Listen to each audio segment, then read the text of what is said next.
मध्यकालीन भारत में ना एक बहुत ही जबरदस्त आध्यात्मिक क्रांति हुई थी। जरा सोचिए, एक ऐसा समय जब समाज सख्त नियमों और रिवाजों में जकड़ा हुआ था। ठीक उसी वक्त प्रेम का एक बिल्कुल नया संदेश उभरकर सामने आया। तो आज हम इसी शानदार भक्ति और सूफी आंदोलन की कहानी को समझेंगे। और ये सवाल कह सकते हैं कि इस पूरी कहानी का दिल है। एक ऐसे दौर में जब ऊंच नीच और भेदभाव की दीवारें बहुत ऊंची थीं, तब कुछ संतों ने एक अलग ही रास्ता दिखाया। एक ऐसा रास्ता जो सीधे दिल से जुड़ता था। देखिए, इस क्रांति को ठीक से समझने के लिए ये जानना जरूरी है कि ये जन्मी कहाँ से थी। तो आइए सबसे पहले उस दुनिया को देखते हैं, ये समझते हैं कि उस समय के समाज में आखिर चल क्या रहा था, चुनौतियां क्या थीं। उस दौर का समाज ना कई मुश्किलों से जूझ रहा था। जाति प्रथा इतनी कठोर थी कि उसने लोगों को बांट रखा था। समाज में ऊंच नीच का भेदभाव बहुत गहरा था। और धन तो अक्सर सिर्फ बाहरी दिखावा और खोखले कर्मकांडों में ही सिमट कर रह गया था।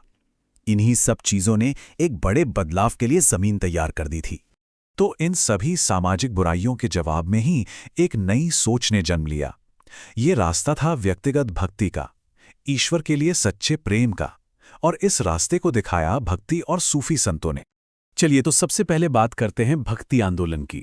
इस आंदोलन को उन संतों ने आगे बढ़ाया जिन्होंने बड़े बड़े धार्मिक कर्म कांडों के ऊपर ईश्वर के लिए सच्ची श्रद्धा और प्रेम को रखा। इस आंदोलन की सबसे बुलंद आवाजों में से एक थे कबीर। वो काशी में एक जुलाहे थे, मतलब एक बुनकर परिवार से आते थे। और उनका यही साधारण होना उनकी बातों को और भी ज्यादा शक्तिशाली बना देता था। तो कबीर का संदेश क्या था? बहुत सीधा और सरल।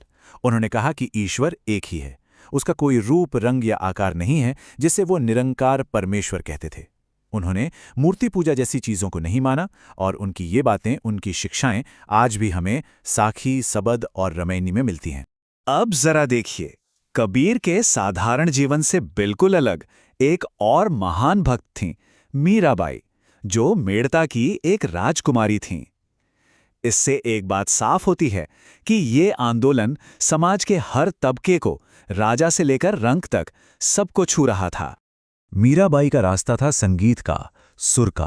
वो अपने गीतों और भजनों के जरिए भगवान कृष्ण के लिए अपने गहरे प्रेम और अपनी भक्ति को दुनिया के सामने रखती थीं।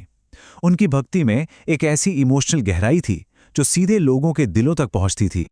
और इसी कड़ी में एक और बहुत ही महत्वपूर्ण नाम आता है गुरु नानक देव जी का, जिन्होंने एक ही ईश्वर का उपदेश दिया और आगे चलकर सिख धर्म की नींव रखी। तो अगर हम इन सभी भक्ति संतों के संदेश का सार निकालें तो क्या निकलता है? पहली बात, ईश्वर को पाने का एक ही तरीका है, सच्चा प्रेम। दूसरी बात, ईश्वर की नज़र में सब इंसान बराबर हैं, कोई बड़ा या छोटा नहीं। और तीसरी और सबसे जरूरी बात, समाज में जो जाति पाति और ऊंच नीच है, इसे खत्म होना चाहिए। अब कहानी यहां और भी दिलचस्प हो जाती है। जिस समय भारत में भक्ति की लहर चल रही थी ना, ठीक उसी समय मुस्लिम संतों के बीच भी एक ऐसी ही आध्यात्मिक जागृति हो रही थी। इन्हें ही सूफी संत कहा गया। भारत के अलग अलग कोनों में कई महान सूफी संत हुए हैं, जैसे अजमेर में ख्वाजा मोइनुद्दीन चिश्ती, दिल्ली में हजरत निजामुद्दीन औलिया और पंजाब में बाबा फरीद। इन सभी संतों ने सिर्फ और सिर्फ प्रेम और इंसानियत का संदेश फैलाया। सूफी संतों ने तो ईश्वर तक पहुंचने का रास्ता और भी आसान बता दिया। उनका कहना था कि बस दो चीजें करो, एक, सच्चे दिल से अल्लाह से मोहब्बत करो, और दो, अपने बुरे कामों के लिए दिल से माफी मांगो, पछतावा करो। सूफी सोच का केंद्र भी एक ही ईश्वर में विश्वास था, लेकिन इसके साथ साथ वो शांति, अहिंसा, सहनशीलता और सबसे बढ़कर पूरी इंसानियत के लिए गहरे प्रेम पर बहुत जोर देते थे। और शायद यही वजह थी कि उनकी बातें हिंदू और मुसलमान दोनों के दिलों को छू गईं। और अब आते हैं इस पूरे विश्लेषण के सबसे हैरान करने वाले हिस्से पर।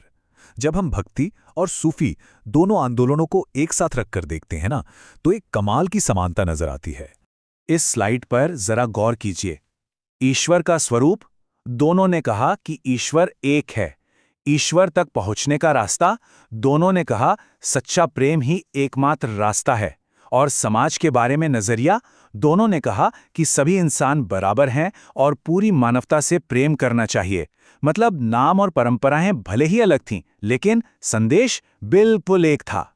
तो इस आध्यात्मिक संगम का असर क्या हुआ? इसने समाज को एक ऐसी विरासत दी जो धर्म की सीमाओं से बहुत ऊपर थी। ये विरासत थी समरसता की, आपसी भाईचारे और सम्मान की। और इस एकता की सबसे जीती जागती मिसाल हैं कश्मीर की संत लल्ला देव। वो एक ऐसी हस्ती थी जिन्हें हिंदू और मुसलमान दोनों ही अपना गुरु, अपना पीर मानते थे। वो सचमुच में इन दोनों धाराओं के बीच एक पुल की तरह थी। लल्ला देव का ये एक वाकया इस पूरे आंदोलन के सार को बयां कर देता है। वो कहती थी, शिव तो हर जगह हैं, तो फिर हिंदू और मुसलमान में फर्क क्यों करते हो? अगर समझदार हो तो पहले खुद को पहचानो, वही ईश्वर को पहचानना है। क्या कमाल की और कितनी गहरी बात है। और इसी विचार के साथ हम अपनी बात को आज यहीं खत्म करते हैं।